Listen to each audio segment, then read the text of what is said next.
নমস্কাৰ, মই অৰিন্দম বুঢ়াগোহাঁই আপোনালোকৰ মাজলৈ লৈ আহিছোঁ ক্ৰীড়া জগতৰ সপ্তাহটোৰ বিভিন্ন খবৰেৰে দি ক্ৰছ কাৰেণ্টৰ বিশেষ অনুষ্ঠান on the ground. Mohammed Shami ভাৰতীয় ক্ৰিকেটৰ এজাক কোবাল ধুমুহাৰ নাম। বিপক্ষৰ বেটছমেনৰ বাবে মূৰৰ কামোৰণি।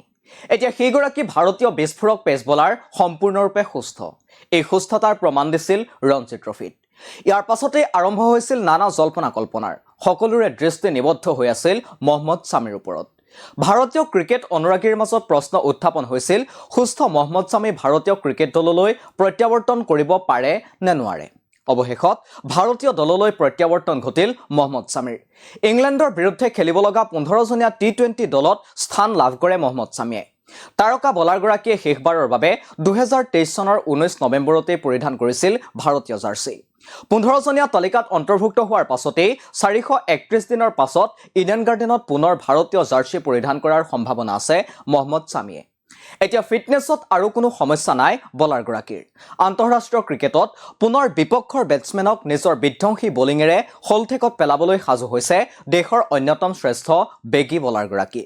ফিটনেছৰ সমস্যাৰ বাবে মহম্মদ ছামীয়ে শেহতীয়াকৈ অষ্ট্ৰেলিয়াত বৰ্ডাৰ গাভাস্কাৰ ট্ৰফিও খেলিব পৰা নাছিল। গুৰুহাৰ আঘাতৰ পৰা সুস্থ হৈ উঠাৰ পাছতেই ৰঞ্জী ট্ৰফিকে ধৰি বিভিন্ন ঘৰুৱা প্ৰতিযোগিতাত বংগৰ হৈ খেলা স্বত্তেও তেওঁৰ ফিটনেছৰ সমস্যা আছিল। 5দিনীয়া মেচ খেলাৰ হেঁচা ল'ব পৰা অৱস্থা তেওঁৰ নাছিল।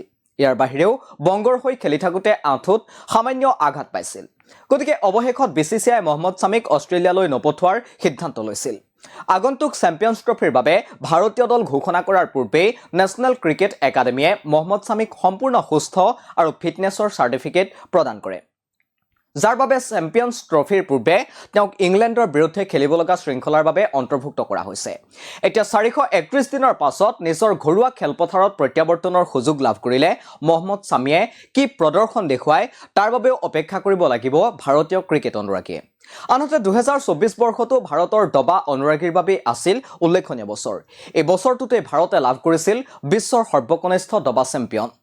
2024 চনতো ডি গুকেছৰ বাবে উল্লেখনীয় এটা বছৰ। এপ্ৰিল মাহত অনুষ্ঠিত হোৱা কেণ্ডিডেটছ প্ৰতিযোগিতাৰ আটাইতকৈ কম বয়সীয়া দবা চেম্পিয়নশ্বিপেই নহয়, ছিংগাপুৰত অনুষ্ঠিত হোৱা বিশ্ব দবা চেম্পিয়নশ্বিপতো চীনৰ ডিং লিৰেনক পৰাস্ত কৰি দবাৰ ইতিহাসৰ আটাইতকৈ কম বয়সীয়া বিশ্ব চেম্পিয়ন হিচাপেও বিশ্ব অভিলেখ সৃষ্টি কৰে। দবা খেলত যিদৰে গুকেছৰ উল্লেখনীয় বছৰ আছিল, তেনেদৰে উপাৰ্জনৰ ক্ষেত্ৰতো এক উল্লেখনীয় বছৰ আছিল।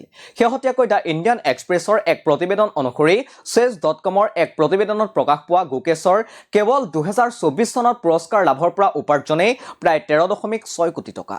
2024 চনত গুকেছে লাভ কৰা আন উপাৰ্জনৰ লগতে 5 কোটি টকা প্ৰদান কৰাৰ কথা ঘোষণা কৰিছিল তামিলনাডু চৰকাৰে।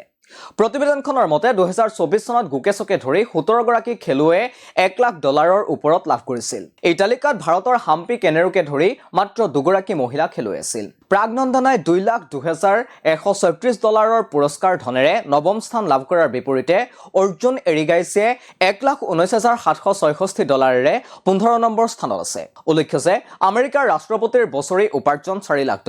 এই উপাৰ্জন আমেৰিকাৰ সংহিতাৰ শিৰোনাম 3ত উল্লেখ কৰা হৈছে। ইয়াৰ উপৰিও আমেৰিকাৰ ৰাষ্ট্ৰপতিগৰাকীক অতিৰিক্ত খৰচৰ বাবে $50,000, ভ্ৰমণৰ বাবে $1 লাখ আৰু মনোৰঞ্জনৰ বাবে $19,000 প্ৰদান কৰা হয়। এই উপাৰ্জনলৈ লক্ষ্য কৰিলে দেখা যায় যে বিশ্বৰ সৰ্বকনিষ্ঠ দবা খেলুৱৈ ডি গুকেছৰ 2024 চনত উপাৰ্জন আমেৰিকাৰ ৰাষ্ট্ৰপতিৰ বাৰ্ষিক উপাৰ্জনতকৈ দুগুণ উপাৰ্জন। আনহাতে দেওবাৰে ভাৰতীয় ক্ৰিকেট নিয়ন্ত্ৰণ বৰ্ডৰ স্থায়ী সচিব হিচাপে নিৰ্বাচিত হয় দেৱজিৎ লন শইকীয়া। মুম্বাইত BCCIৰ মুখ্য কাৰ্যালয়ত অনুষ্ঠিত সাধাৰণ সভাত অসম সন্তানগৰাকীক স্থায়ী সচিব পদলৈ নিৰ্বাচিত কৰা হয়। পূৰ্বৰ সচিব জয় শাহে আন্তঃৰাষ্ট্ৰীয় ক্ৰিকেট নিয়ন্ত্ৰণ পৰিষদৰ অধ্যক্ষৰ দায়িত্ব লোৱাৰ পাছতে পদটো খালী হৈ আছিল। পূৰ্বৰ যুটীয়া সচিব দেৱজিৎ শইকীয়াই সচিব পদৰ বাবে একমাত্ৰ মনোনয়ন পত্ৰ দাখিল কৰোঁতা আছিল আৰু শেষত তেওঁৱেই সচিব হিচাপে নিৰ্বাচিত হয়। তেওঁ 9 মাহৰ বাবে দায়িত্বত থাকিব। আপোনালোকে চাই আছিল দি ক্ৰছ কাৰেণ্টৰ বিশেষ অনুষ্ঠান অন দি গ্ৰাউণ্ড। প্ৰতি দেওবাৰে ক্ৰীড়া জগতৰ সপ্তাহটোৰ চৰ্চিত বিভিন্ন বা বাতৰিৰে আপোনালোকৰ মাজলৈ লৈ আহিম অন দ্য গ্ৰাউণ্ড। চাই থাকিব দি ক্ৰছ কাৰেণ্ট। ধন্যবাদ।